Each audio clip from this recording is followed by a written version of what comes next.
ஈஷா மகா சிவராத்திரியை முன்னிட்டு கொங்கு மண்டல பகுதிகளில் தென்கைலாய பக்தி பேரவை, சிரவை மற்றும் பேரூர் ஆதீனங்கள் இணைந்து நடத்தும் ஆதியோகி ரத யாத்திரை வரும் 15ஆம் தேதி ஈரோட்டில் நடைபெறவுள்ளது.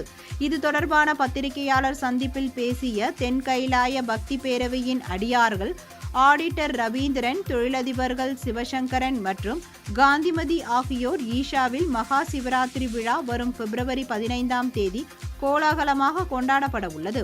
இதில் பங்கேற்க பொதுமக்களுக்கு அழைப்பு விடுக்கும் விதமாகவும் கோவைக்கு வந்து ஆதியோகியை நேரில் தரிசிக்க முடியாத பக்தர்கள் தங்களது ஊர்களிலேயே தரிசனம் செய்வதற்காகவும் இந்த ரத யாத்திரை நடத்தப்படுகிறது என்று கூறினார்.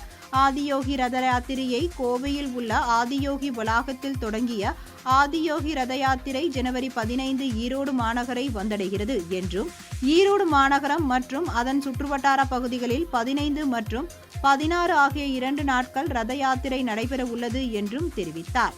பின்னர் 17ஆம் தேதி பெருந்துறைக்கும் 18ஆம் தேதி சத்தியமங்கலத்திற்கும் இந்த ரத யாத்திரை செல்ல உள்ளது.